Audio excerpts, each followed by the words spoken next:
clear within my mind. How can that be?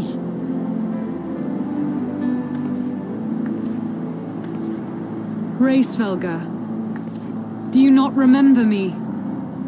'Twas I whom you found in Dravania. I who glimpsed the truth. The truth about your past. About Shiva.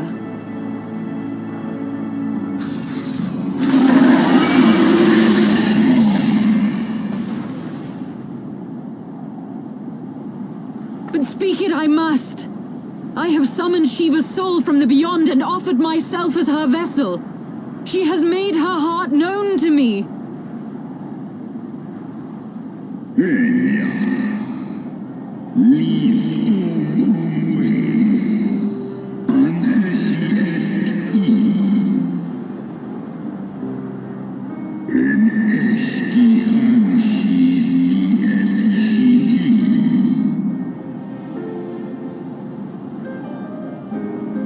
I have surrendered mine to her. Do you not see, my love? I am Shiva reborn.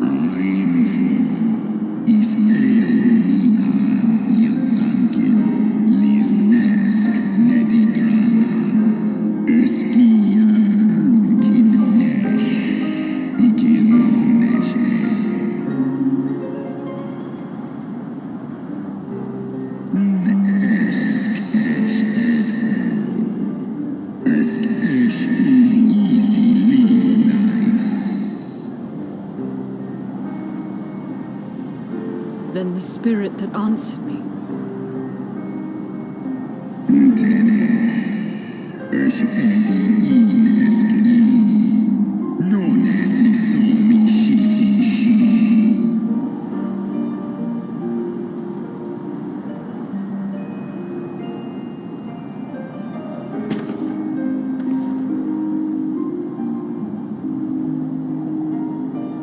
Be that as it may, Lord Racevelga, Izel's desire to heal the rift between man and dragon is real, and it has borne us this far.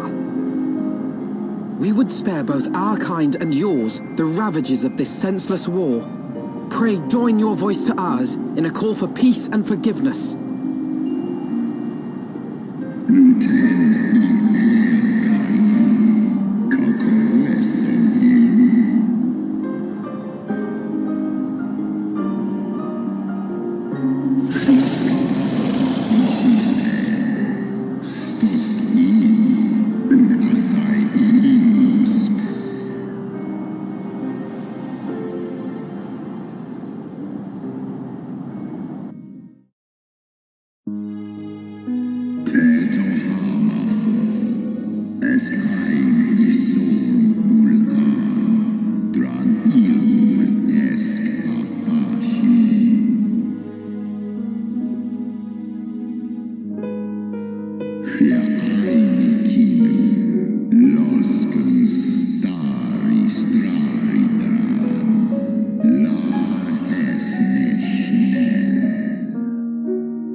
Your tale bears scant resemblance to the one I was taught. How convenient that it should absolve your kind of all responsibility. But tell me, Dragon, why should I believe your version of events?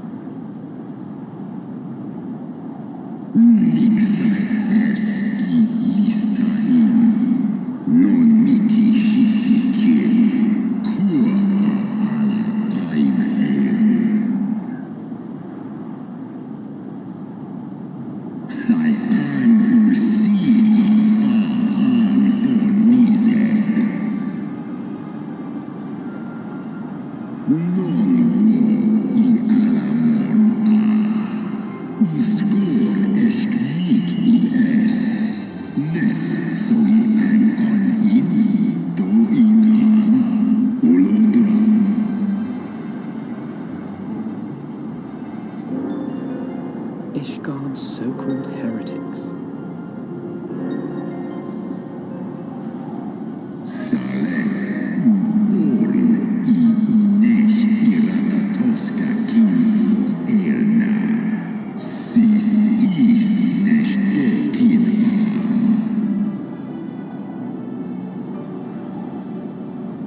Then, the seed lies within us.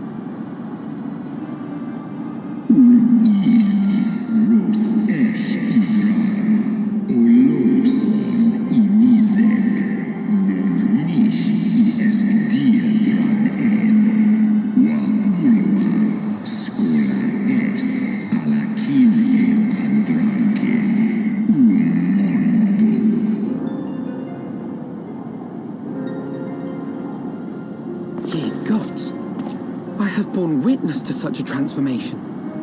Looked on as a heretic assumed the shape of a dragon. I imagined it some manner of Dravanian enchantment. But if any Ishgardian, regardless of allegiance, has such potential within them, 12 forgive us. To think of all the dragons we've slain!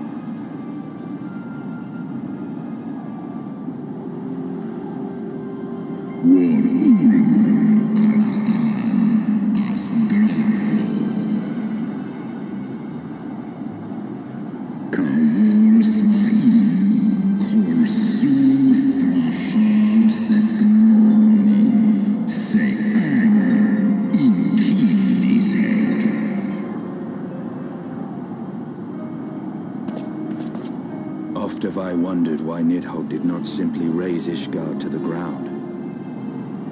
Now I have my answer. He has no intention of winning the Dragonsong War, for it is no war at all, but vengeance, an eternal requiem sung for his murdered sister.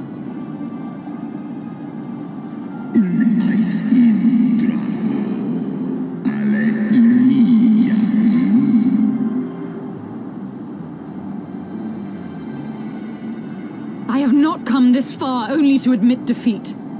We can still return the eye to Nidhogg and beg forgiveness for our ancestors' crimes. Mayhap our words will sway him.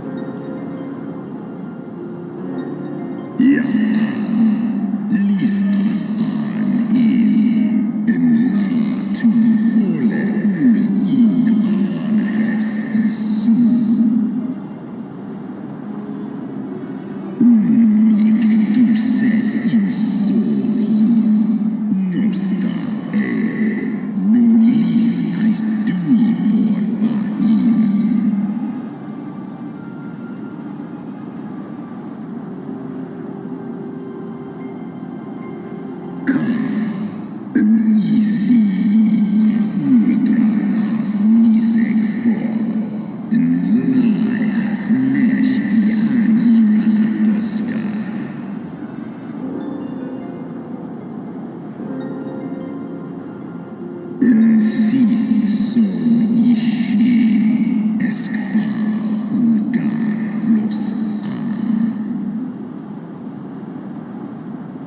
Snusk for non unleash Scorn elets Skull.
Well, what do you propose we do now? I, for one, am intent on continuing to the east. What is there to be found in the east? Nidhogg's lair, the Eyrie, is said to lie in that direction. And the eye tells me he is near. You cannot still mean to slay him. You cannot still mean to stop me. I have been true to my word, and aided you in this fool's errand with Hraesvelgr. But your efforts at parley have come to naught, Lady Iceheart. I would see Ishgard saved, and for that, Nidhogg must die. With the tale of our ancestors' vile betrayal yet ringing in your ears, you speak of continuing this war? Nay, lady. I would but pierce its vengeful heart. When Nidhogg dies, this war shall die with him. A moment, Estinian. You yourself spoke of the Great Worm's strength, that you believed him powerful enough to raise your city to the ground. How then are we few to challenge him? Even behind the stout walls of Ishgard, with an army of knights manning the defenses, our victory would be hard won. Yet you propose to contend with the beast in his own lair. In close combat, this will afford us an advantage. And if the tales are true, the Warrior of Light has bested many an invincible foe. But such speculation is meaningless if we cannot even find the worm. Our first task must be to seek out Nidhogg's lair. The story of this nation grows bloodier by the moment. Must death always be answered with more of the same? Such is the way of things, I fear. I shall consider it a miracle if mine armor is not stained crimson ere this conflict is ended.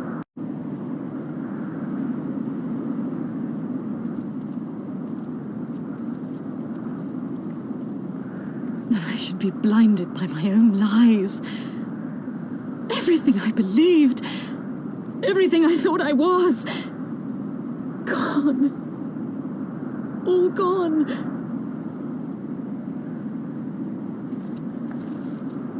Leave her. Your words will not reach her now. And we have not the time to wait for her to gather up the pieces of her shattered faith.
Is that it?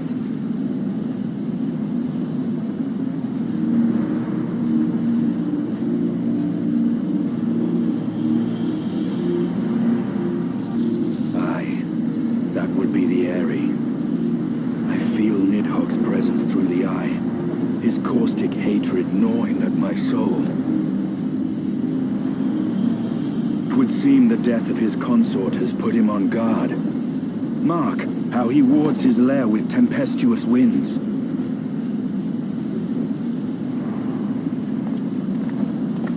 A similar barrier once barred our entrance to the primal Garuda's domain, until we discovered the means by which it could be penetrated.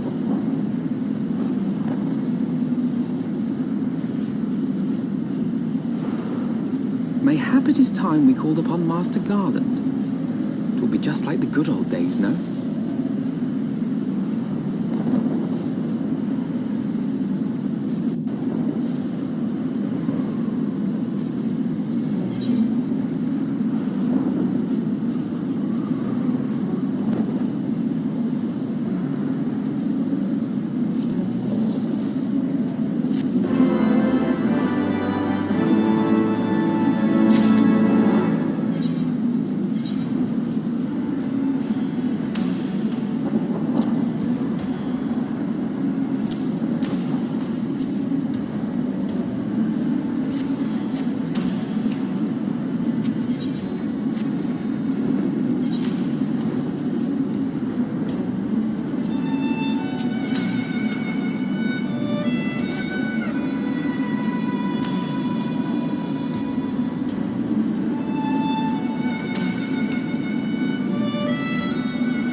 feast your eyes upon our latest and greatest feat of engineering. We call it a mana cutter.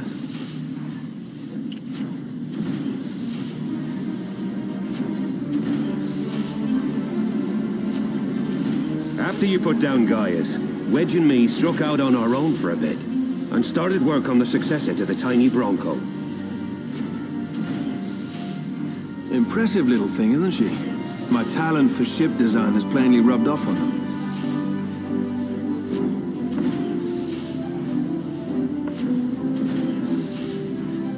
They've adapted the principles of corrupted crystal technology and constructed a mechanism which converts ether from its surroundings into elemental wind. Said wind is then harnessed by the specially engineered sails, providing the craft with propulsion and lift.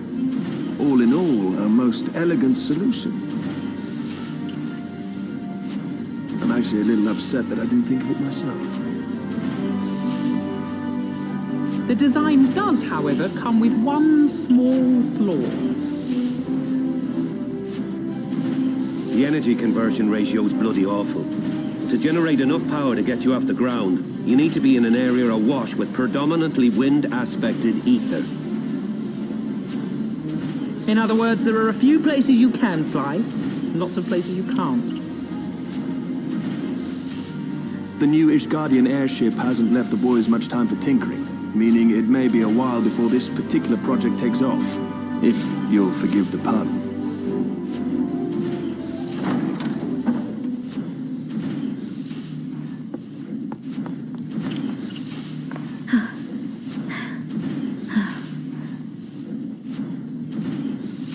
Tataru, what's happened? I've been looking all over for you. There's been word from Aldar. It's about Her Grace, the Sultana.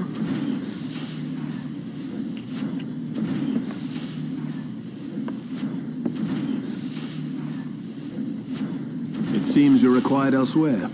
Leave the mana cutter with us. We'll see that she's airworthy and suitably equipped to slice through those winds.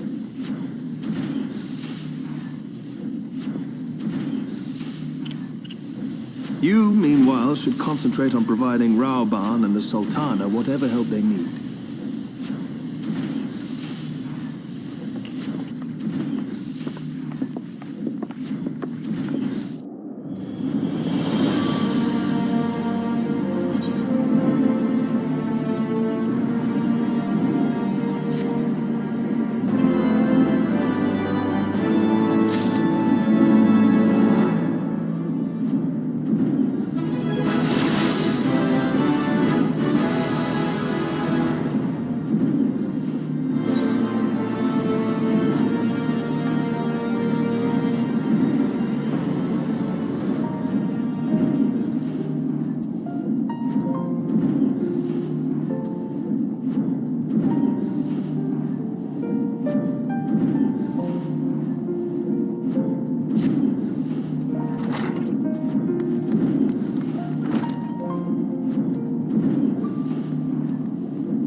Thank you for coming.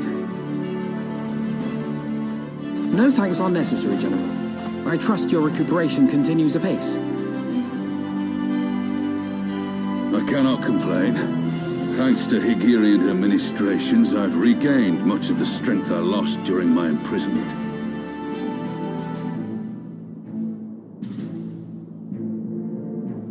I gather you have made progress in the search for Her Grace. Aye, some good fortune at last. A few days past, Dulala informed us that a sizable shipment of alchemical supplies had been delivered to the palace.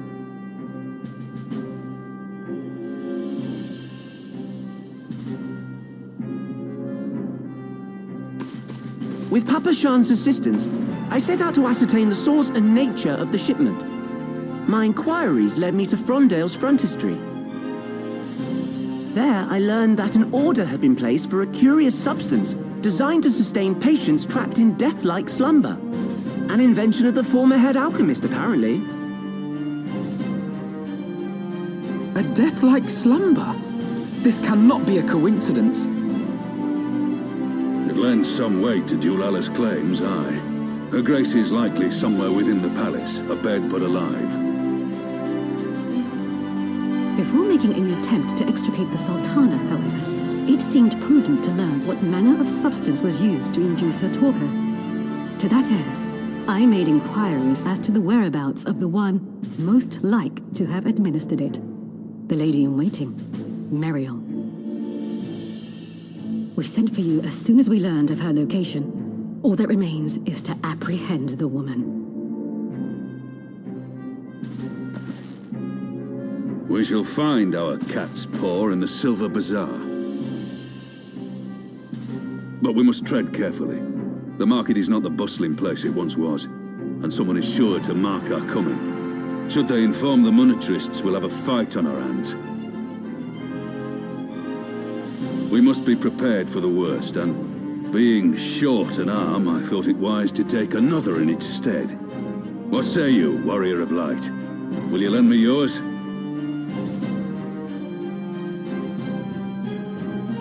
Then I pity the bastard that stands in our way.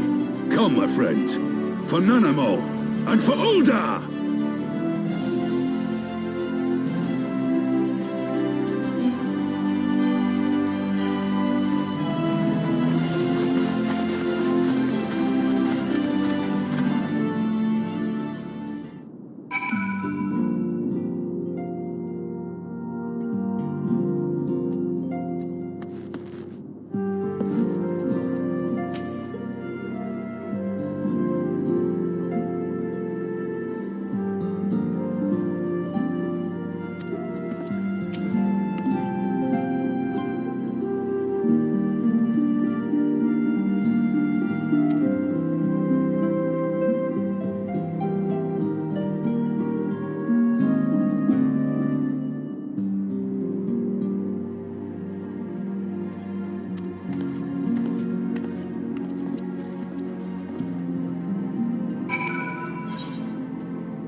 You are Meriel, the Sultana's former lady-in-waiting?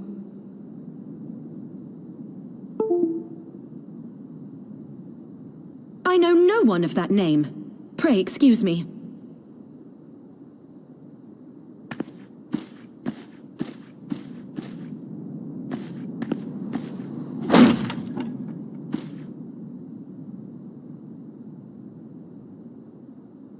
General Alden!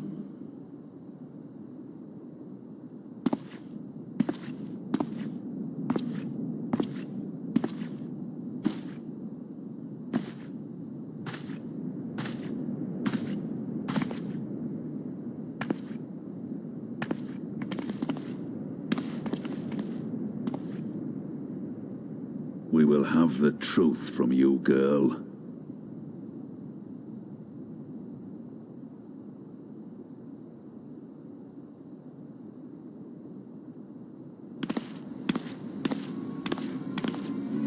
Mayhap it would be better coming from me.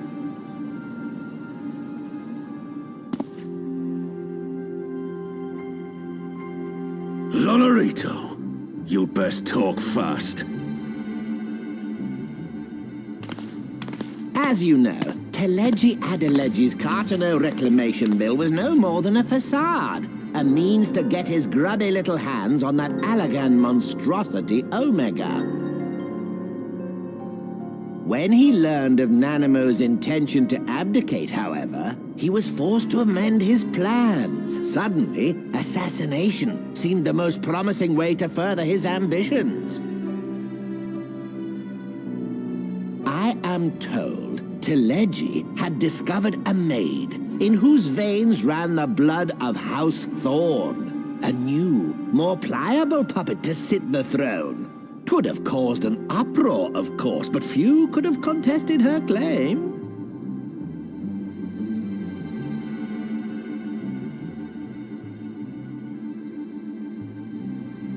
'Twas plain that Teleji's wild machinations had outgrown our ability to control them. So I decided to usurp his scheme and left the fool to seal his own demise. And what of Nanamo? Oh, I have no desire to harm her grace. 'Twould profit me little to destabilize our government. Thus did I employ young Meriel here to administer a potent sleeping potion in place of a poison.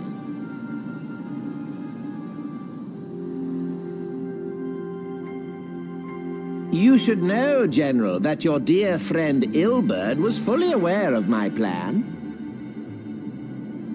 I had him lie about the assassination as a means to prime your rage against Teleji.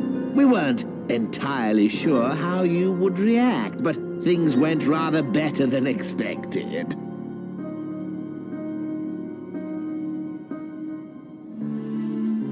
You conniving little worm! You had your claws in the Crystal Braves before their first recruit had sworn to serve! But of course, when a new game begins, 'tis only prudent to have a piece on the board. Ilberd was mine. Truth be told, a significant proportion of the Braves' initial endowment was also mine. With such large sums moving about, 'twas a rather trifling matter to disguise my own contribution.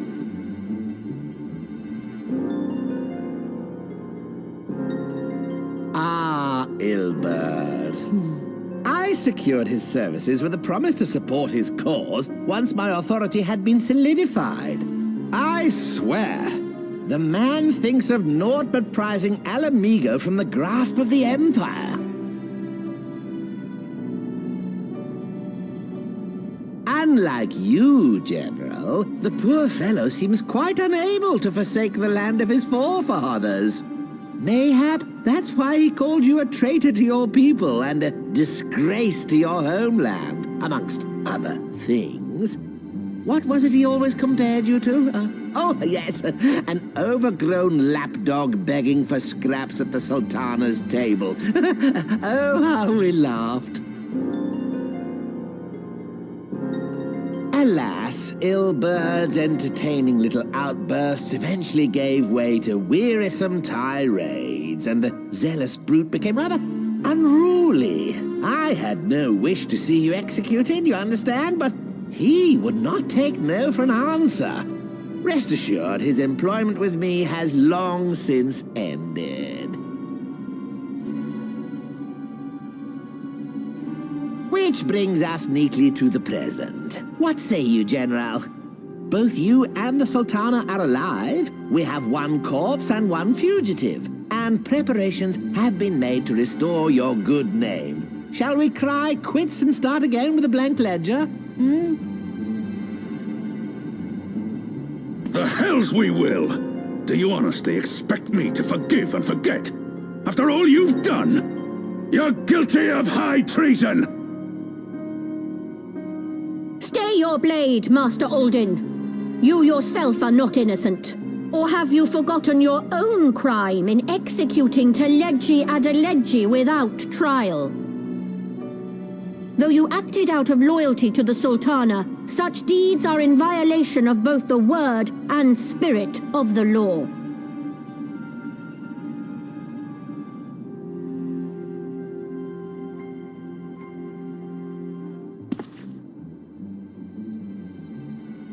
If you would, Lord Lolorito,